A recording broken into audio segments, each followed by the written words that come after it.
It has some of the most amazing neighborhoods in this city. You have the Mission, of course, we're here in the Mission. We have Bernal Heights. We have the Portola. And you know, this neighborhood, this district has grown in the last few weeks because of redistricting, and I'm happy to welcome back to District 9 the North Mission. So thank you, North Mission. Welcome to the district. I also want to welcome to District 9 the remainder of the Portola that is now part of our district. It's great to represent a unified Portola, and it means a lot to me that there are people from that neighborhood who are here today. So thank you for being here. And I'll be very brief because, you know, one thing about lawyers and politicians is that we can talk for a long time. But I want to say something about the way that we have tried to approach this work in the last few years. For me, the mantra of the work that we do in my office is about making sure that whatever happens in San Francisco, that at the end of the day, we have a San Francisco that works for every person who lives here. A San Francisco that truly works for every individual. And what I mean by that is a San Francisco that works for the person who has the most, but also a San Francisco that at the end of the day is also defined by how those who have the least are doing. That has been the mantra that has guided the work that we have done in the last 4 years. And in doing that work, I am proud of the fact that we have done something which I think is truly possible. It's possible to be true to your principles, to be principled in how you approach the work, but at the same time do it in a way that is inclusive, that recognizes that there are different perspectives, and that tries to find common ground between people. And I am proud of the fact that people like John, Eric Marr, and others on the board have developed a good relationship with some of our other colleagues. But the work that we have done is ultimately driven by the stories that we hear from our community. If you look at the big legislative accomplishments that we've had, those accomplishments have come because of the stories that we have heard from the people in our neighborhood. Tom Amiano talked about the healthcare security loophole. We worked on that legislation because we heard from workers who came to our office and said, you know, our businesses are charging customers extra to pay for our health care, but the owners of these restaurants and these other businesses, they're not spending money on our health care. They're actually pocketing that money.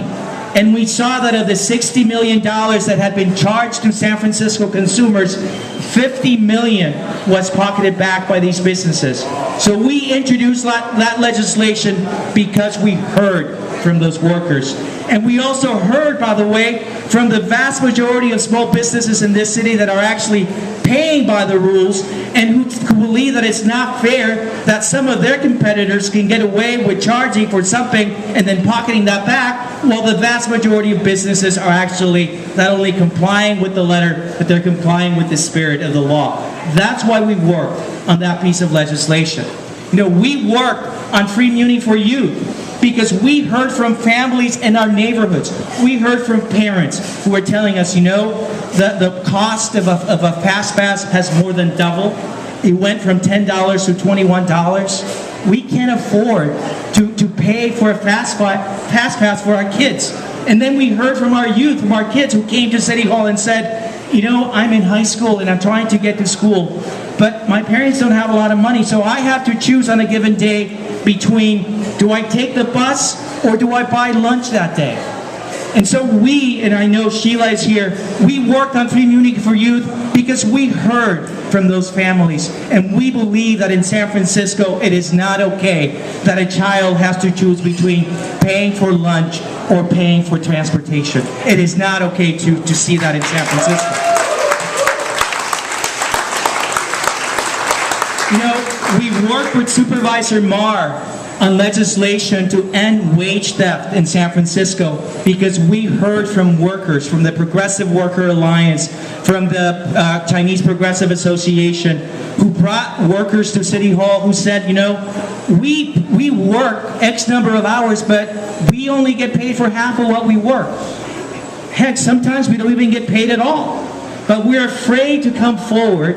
We're afraid to come forward because we're afraid that if we come forward, we're going to get fired. And if we're undocumented, that somehow that employer is going to report us to immigration. And then we looked into it and we realized that the Office of Labor Standards and Enforcement did not have all the tools they needed to actually enforce the law. And we also heard from businesses that said, you know what, it's not right that we're playing by the rules, and then you have this small group of businesses that are actually not paying their workers what they're supposed to, and essentially are committing fraud and stealing from them. That's why we worked on that legislation, because again, it came from the neighborhood. You know, we worked recently on legislation to protect the right of women to access clinics like Planned Parenthood, because we heard from women who were being intimidated by extremists who actually dared to come to San Francisco and dared to try to stop and intimidate women from accessing a clinic that allows them to decide for themselves what to do with their bodies. We responded by working with the neighborhood, by working with the city agencies to make sure that we responded to that. You know, we worked on the legislation to protect the sanctuary city that we have because we heard from families. We heard from families who were telling us, we are being separated. Our kids are being picked up.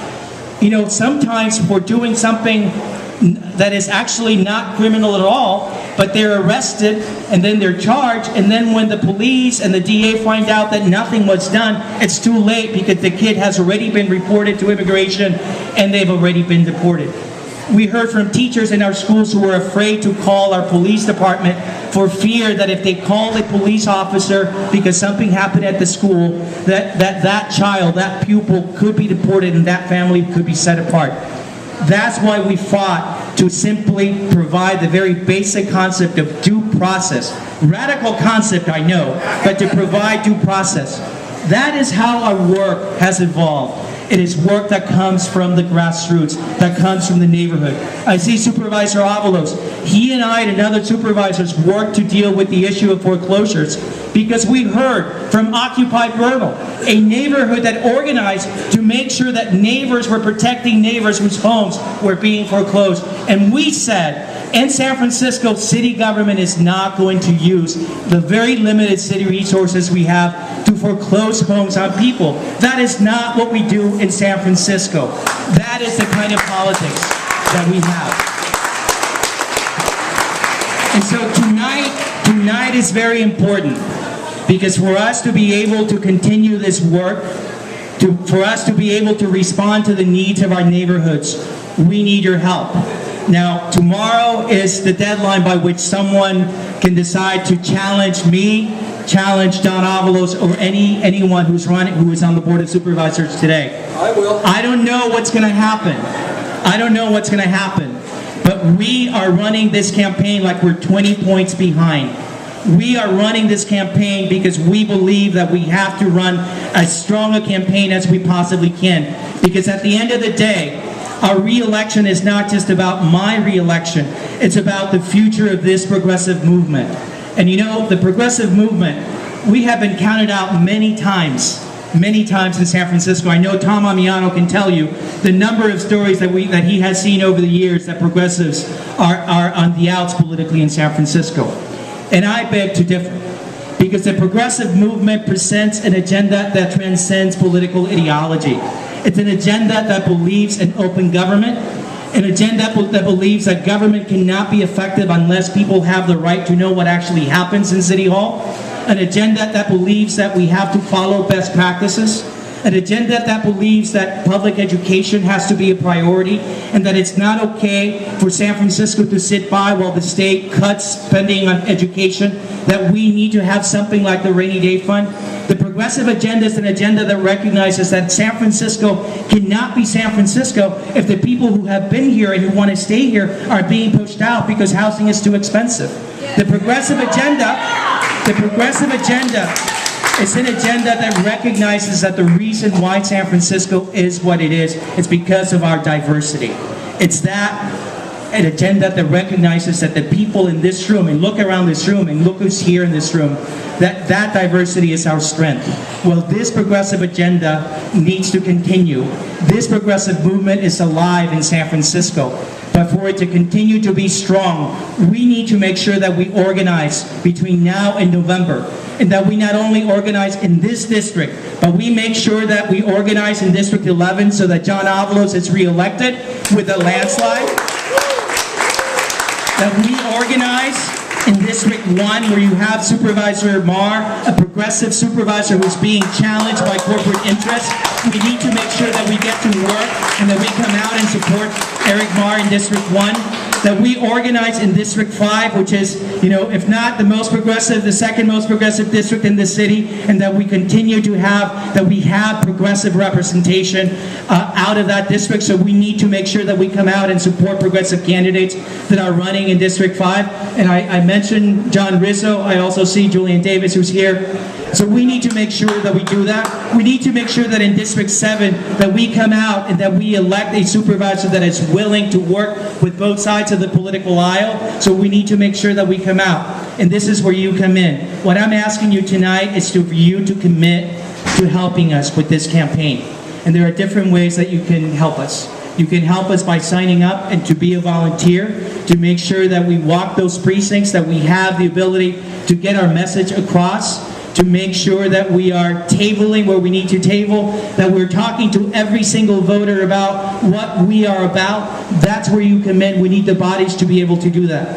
The other thing that we need, and this is important, we need to make sure that we have enough money to actually print the literature, to actually pay the campaign staff, the amazing campaign staff that I have, to be able to send those flyers, those mailers.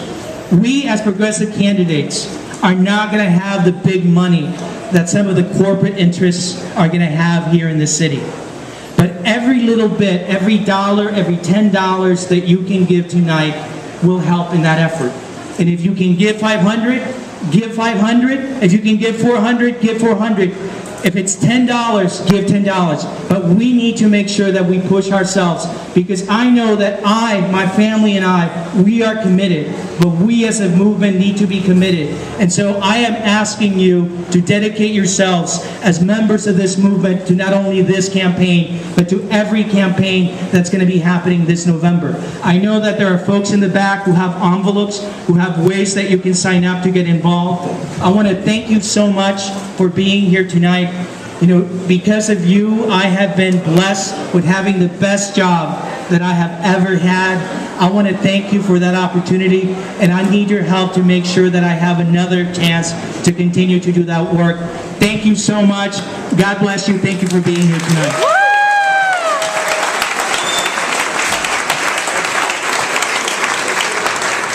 And I believe that's the end. Enjoy. Thank you so much for being here.